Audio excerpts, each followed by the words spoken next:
ప్రతి ఊరు కాపాడటానికి ఒక గ్రామదేవత ఉంటుంది. మనం ఇక్కడ చూస్తున్న అమ్మవారి యొక్క ఆలయం ఉండ్రాజవరంలో వేంచేసి ఉన్న శ్రీ ముత్యాలమ్మ తల్లి దేవస్థానం. ఈ దేవస్థానంలో ఈ సంవత్సరం తిరునాళ్ల మహోత్సవం అంగరంగ వైభవంగా జరగటం జరిగింది. 12 సంవత్సరాల తర్వాత అమ్మవారి యొక్క ఈ జాతర మహోత్సవం అనేది చేయడం జరిగిందంట అండి. అయితే ఇది ఎలా చేస్తారు ఈ ఉత్సవాన్ని అనేది మీరు కూడా తెలుసుకోండి. ఈ వీడియోలో మొత్తం మీకు ఫుల్ ఇన్ఫర్మేషన్ అయితే ఇస్తాను. అయితే అమ్మవారి జాతరకు ముందు ఒక డేట్ అయితే ఫిక్స్ చేసుకుంటారు. ఒక మంచి రోజు చూసుకుని పంతులు గారి దగ్గరికి వెళ్ళి జాతరకు సంబంధించిన ముహూర్తం డేట్ని ఫిక్స్ చేసుకుని వస్తారు. అయితే ఉగాది రోజు వీళ్ళు అమ్మవారిని పుట్టింటికి తీసుకురావాలనేది ఆ డేట్ అయితే ఫిక్స్ చేసుకున్నారు. అయితే ప్రతి ఊరు చివరలో అమ్మవారు ఉంటారు. మొదట్లో కానీ ఊరి చివరిలో కానీ అమ్మవారి యొక్క ఆలయం అనేది ఉంటుంది. ఊరికి మధ్య అయితే ఏదైతే ఉంటుందో దాన్ని నడిబొడ్డు అంటారు. ఊరికి నడిబొడ్డు అంటారు. ఆ ప్రాంతాన్ని అమ్మవారి యొక్క పుట్టిల్లుగా అక్కడ వాళ్ళు భావిస్తారు. ఇక్కడ మీరు చూస్తున్న కార్యక్రమం అదే. అమ్మవారికి పుట్టిల్లుగా భావించే ఆ యొక్క నాభిస్థానమే, ఊరికి నాభిస్థానం ఏదైతే ఉంటుందంటే మధ్య ప్రాంతం, ఆ ప్రాంతంలో ఒక అమ్మవారికి ఒక గుడిసెలాగా వేస్తారు. దీన్ని అమ్మవారి యొక్క పుట్టిల్లుగా భావిస్తారు. ఇక్కడ చింత చెట్టుతో చేసిన ఆ యొక్క పందిరిలాగా వేసి ఆ పందిరిలో అమ్మవారికి నివాసం ఏర్పాటు చేస్తారు. మధ్యలో ఆ కర్రను నిలబెట్టి ఆ కర్ర చుట్టూరు కూడా ఒక గుడిసెలాగా వేస్తారు. అలాగే ఇక్కడ అమ్మవారు ఇక్కడ అలంకరించుకుని ఆలయం నుండి కూడా బయలుదేరి ఆ యొక్క పుట్టింటి అయిన నడిబొడ్డుకు వస్తుంది. ఊరి నడి మధ్యలోకి వస్తుంది. ఆ యొక్క ఏర్పాటు చేసిన పుట్టిల్లుగా మనం ఏదైతే భావిస్తున్నారో ఆ ఇంట్లోకి వచ్చి అమ్మవారు ఉంటారు. అక్కడ నెల రోజుల పాటు విశేషమైన పూజా కార్యక్రమాలు అందుకుంటూ ఉంటారు. అయితే అమ్మవారు వచ్చిన 11వ రోజు ఈ యొక్క ఒక విశేషమైన ఉత్సవం జరుగుతుంది. ఆ ఉత్సవం ఏంటంటే కనుక ఆ రోజు కొత్త పొయ్యి పెట్టి లోపల పొయ్యి వెలిగించి పాలు పెడతారండి. పాలు ఏ దిక్కునైతే పొంగుతాయో ఆ దిక్కును ఎంచుకుని ఆ యొక్క దిక్కులో ఊరు చివర ఏదైతే ఉంటుందో అక్కడికి వెళ్ళి అమ్మవారిని కూడా తీసుకువెళ్ళి అక్కడికి అయితే అక్కడ కుంభాన్ని సమర్పించి వస్తూ ఉంటారు. ఆ యొక్క 11వ రోజు కార్యక్రమం అక్కడ చేస్తారు. ఆ తర్వాత అమ్మవారిని మళ్ళీ తీసుకొచ్చి ప్రతిరోజు కూడా విశేషమైన పూజా కార్యక్రమాలు అయితే చేస్తూ ఉంటారు. ఈ అమ్మవారు పుట్టింటికి వచ్చిన సందర్భంగా ఊళ్ళో ఎవరైనా సరే అమ్మవారికి చీర సార అన్నీ కూడా సమర్పిస్తూ ఉంటారు. చలిమిళ్ళు, పొంగళ్ళు అవన్నీ కూడా నివేదనగా ప్రతిరోజు కూడా జరుగుతూ ఉంటాయి. ప్రతిరోజు ఎలా జరుగుతూ ఉంటుందంటే కనుక ప్రతిరోజు ఉదయం అమ్మవారిని డప్పుతో మేలుకొలుపు చేస్తారు. మేలుకొలుపు చేసిన తర్వాత నీళ్లు, వేప పుల్ల అమ్మవారికి ఇస్తారు దంతసావం కోసం. అలాగే అమ్మవారు వచ్చేటప్పుడు అమ్మవారి యొక్క అక్క చెల్లెళ్ళు కూడా అమ్మవారితో పాటు వస్తారట. వాళ్ళందరూ ఇక్కడ కనపడుతున్నారు చూడండి, వాళ్ళందరూ కూడా అక్క చెల్లెలతో కలిగి అమ్మవారు వస్తారు. ఒక్కళ్ళే రారండి, అమ్మవారితో పాటు అక్క చెల్లెలతో సహా అమ్మవారు వస్తూ ఉంటారు. వచ్చి ఇక్కడ అక్కడ పుట్టింట్లో ఉండి అందరి యొక్క సేవా కార్యక్రమాలన్నీ కూడా అందుకుంటారు. ఉదయం డప్పు కార్యక్రమంతో నిద్రలేగటం, ఆ తర్వాత పళ్ళు తోముకోవటం, మధ్యాహ్నం అన్నం సమర్పిస్తూ ఉంటారు, అవి స్వీకరిస్తూ. అలాగే ఎవరైతే భక్తులు వస్తారో వారి యొక్క కోరికలన్నీ తీరుస్తూ ఒక పుట్టింట్లో అమ్మవారు ఉంటారు. అలా 4 రోజుల పాటు ఉంటారు. అలాగే ప్రతిరోజు కూడా అమ్మవారు ఎప్పుడైతే అమ్మవారు వస్తారో అప్పుడు ఏం చేస్తారు అంటే కనుక ఆ యొక్క గ్రామంలో నైటు ఎవరు కూడా సంచరించరంటండి.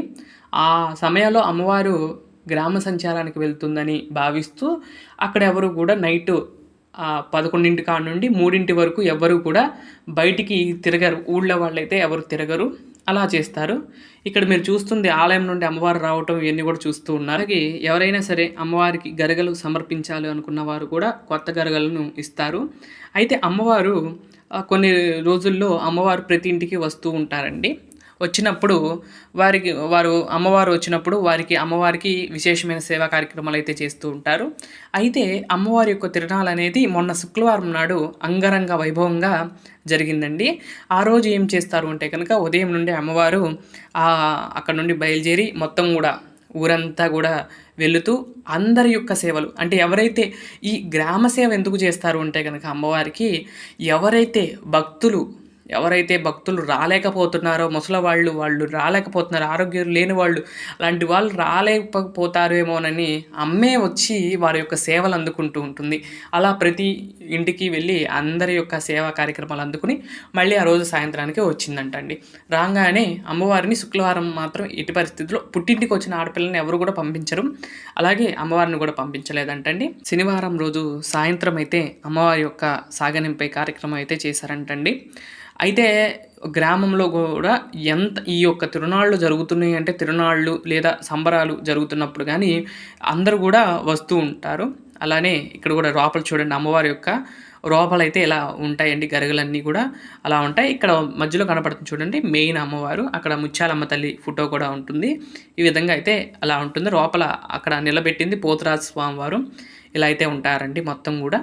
ఈ కార్యక్రమాలన్నీ కూడా అంగరంగ వైభవంగా ఈ జాతరలో జరుగుతూ ఉంటాయి. ఇక్కడ మాత్రం 12 ఏళ్ళ తర్వాత చేశారని చెప్తున్నారు. చాలా అంగరంగ వైభవంగా అయితే ఈ జాతర మహోత్సవం అనేది జరిగిందంటండి. ఈ విధంగా అమ్మవారికి సమర్పించుకునే వాళ్ళందరూ కూడా సమర్పించుకుంటూ అమ్మవారు గ్రామోత్సవానికి వెళ్ళి అవన్నీ అందరి యొక్క సేవా కార్యక్రమాలన్నీ కూడా అందుకుని ఈ విధంగా మనకు దర్శనాన్ని ఇస్తున్నారు. చూడండి ఇక్కడ బయట గుడిసె బయట ఎలా ఉంటుంది, గుడిసె అని అంటారు వాళ్ళు, లేదంటే అమ్మవారి యొక్క పుట్టిల్లుగా కూడా అంటారు. ఏదైనా అమ్మవారి యొక్క ఈ యొక్క ఉత్సవం చాలా అద్భుతము. అలాగే ఈ యొక్క ఉత్సవం జరిగేటప్పుడు ఆ ఊర్లో ఎటువంటి శుభకార్యాలు అయితే చేయరండి. ఆ గ్రామంలో పెళ్ళిళ్ళు కానీ గోపురవేశాలు కానీ మిగతా అలాంటి కార్యక్రమాలు అయితే ఏవీ చేయరంటండి. అంతా కూడా జాతర నెలలో అమ్మవారే వచ్చారు, అమ్మవారి కోసమే ఆ యొక్క నెలంతా కూడా ఎటువంటి ఫంక్షన్లు కానీ పెళ్ళిళ్ళు కానీ అవి చేయరంటండి.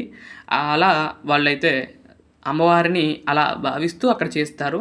అలాగే జాతర అయిపోగానే అమ్మవారిని సాగనింపే సమయం వస్తూ ఉంటుంది. అలాంటి సమయంలో చాలా ఒక వింతమైన ఘట్టం అయితే జరుగుతూ ఉంటుంది. ఇది చాలా అద్భుతంగా అనిపించింది నాకు కూడా, మీరు కూడా తెలుసుకోండి. ఏమిటంటే కనుక ఎవరైనా సరే ఆడపిల్ల పుట్టింటికి వస్తే అత్తారింటికి వెళ్ళాలంటే ఎవరికైనా కొంచెం బాధ అండి. అలాగే మనకే కాదండి, సాక్షాత్తు జగన్మాతకు కూడా ఉంటుందండి ఆ యొక్క పుట్టిల్లు అనేది. ప్రతి స్త్రీకి అదొక ఇదిగా ఉంటుంది. అలాంటిది అమ్మవారికి ఉండదా అండి? అమ్మవారికి కూడా వెళ్ళాలని వెళ్ళలేదు, కదలదంటండి. ఆయన ఎత్తుకున్న ఆయన ఎంతసేపటికి అక్కడ కదలడంటండి. అయితే ఎలాగోలా బయటికి తీసుకొస్తారు. బయటికి తీసుకొచ్చినాక 3 ప్రదక్షిణాలు చేస్తారు ఆ యొక్క పుట్టిల్లు చుట్టూరు. అయితే ఎంతసేపటికి కదలకపోతే అమ్మవారు చాలా బతిమాలుతారంట వాళ్ళు అక్కడ ఉన్న వాళ్ళందరూ. అమ్మ వెళ్ళమ్మ, వచ్చే సంవత్సరం మళ్ళీ చేసుకుందాం, అంటే తర్వాత జాతరకి మళ్ళీ పిలుస్తామమ్మ, మళ్ళీ మీకు ఉత్సవం చేస్తానంటే అమ్మవారికి ఎంతైనా కొంచెం బాధగా ఉంటుందండి. ఆడపిల్ల పుట్టింటి నుండి వెళ్ళాలంటే కొంచెం బాధగా ఉంటుంది, ఎంతైనా అమ్మవారు కదండి. అలానే ఫోర్స్గా తీసుకొస్తారు.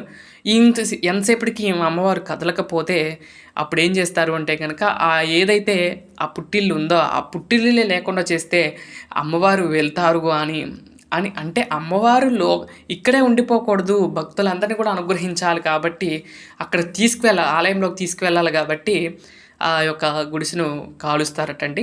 కాల్చిన తర్వాత అమ్మవారు అప్పుడు నుండి కూడా బయలుదేరి మెల్లమెల్లగా కదులుకుంటూ బయలుదేరుతుందండి. ఇలా మొత్తం కూడా కాలుస్తారు. అమ్మవారు అలా బయలుదేరి ఆలయానికి వెళ్ళిపోతుంది. అంటే పుట్టింటి కాడ నుండి అత్తారింటికి వెళ్ళటంతో ఈ యొక్క జాతర మహోత్సవం అనేది అంగరంగ వైభవంగా ముగుస్తుంది.